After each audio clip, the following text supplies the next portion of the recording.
Bonjour, ici Patrick Leluc, cofondateur du laboratoire ETNAS, concepteur de compléments alimentaires et praticien de santé.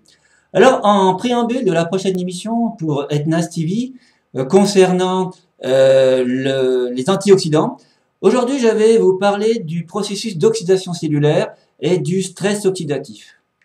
Alors je dirais que ce processus d'oxydation cellulaire se fait à deux niveaux.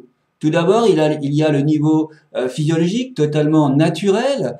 L'organisme crée ses propres radicaux libres. Et il y a également un processus exogène qui est plus lié à l'environnement. Alors ce processus d'oxydation est toujours en liaison avec l'oxygène. L'oxygène qui est une source de vie, on ne peut pas vivre sans oxygène, et également une source de destruction. Pour s'en convaincre, il suffit juste de mettre un morceau de métal, un clou à l'extérieur et sous la pluie, et on va s'apercevoir qu'il y aura rapidement une oxydation. Cette corrosion est tout simplement une oxydation. Un fruit également que l'on peut couper en deux.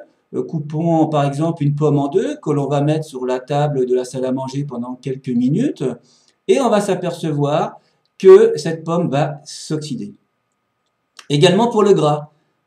Mettons un morceau de gras à l'air libre et rapidement il va rancir. Eh bien c'est exactement ce qui se passe à l'intérieur de notre organisme, dans notre système cellulaire.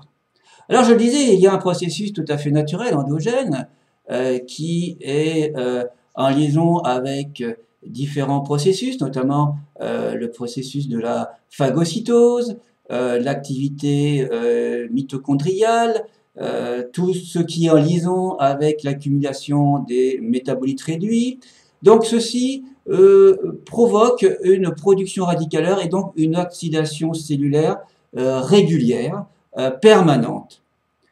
Mais l'organisme étant bien fait, la nature étant bien faite, puisque nous avons une production de radicaux libres provoquant cette oxydation cellulaire, et donc accélérant le vieillissement cellulaire, il y a aussi des sources endogènes de protection pour venir contrôler cette production de radicaux libres. Alors, c'est une source enzymatique, il y a plusieurs enzymes de protection, que sont les différentes SOD qui, elles, sont actives à travers le manganèse, le zinc, le cuivre. Il y a également la catalase, qui est une enzyme héminique, qui dépend du fer, et notamment la glutathion peroxydase, qui est activée avec, entre autres, le sélénium. Donc, on a un contrôle à l'intérieur de l'organisme par rapport au processus d'oxydation et de défense antioxydant. Par contre, il y a ce deuxième processus, qui est le processus externe, qui est en liaison avec notre environnement, notre style de vie. L'oxygène, je disais tout à l'heure, était source d'oxydation majeure. Eh bien, il est évident que si je fais du sport, et notamment du sport intensif, eh bien, je vais provoquer cette oxydation.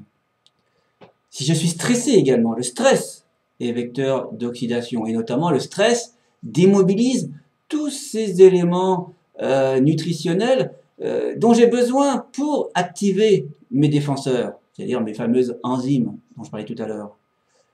Le tabac, la prise de médicaments, les différentes pollutions, la pollution électromagnétique, etc., etc., etc.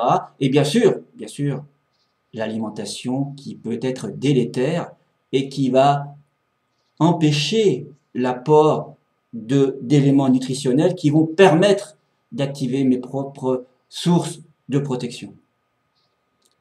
Donc, pour pouvoir contrôler ce stress oxydatif, puisque le stress oxydatif, finalement, on vient de comprendre ce que c'est d'un côté la production de radicaux libres, et d'autre côté les défenses antioxydantes, eh bien, ce processus d'équilibre, ce qu'on appelle l'oxydoréduction, c'est un peu cela. J'oxyde, je réduis, j'oxyde, je réduis.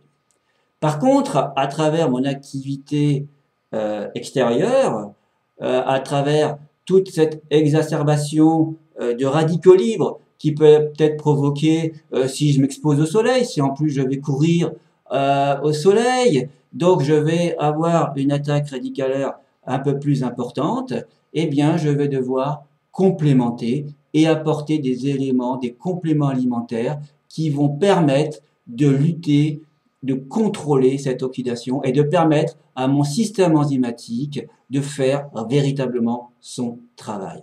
Alors les différents éléments phytochimiques, eh bien cela passe par les vitamines, les différents minéraux, toutes les sources de flavonoïdes et notamment les proanthocyanidol, les fameux OPC, oligomères procyanidoliques, qui sont les plus puissants des antiradicalaires antioxydants.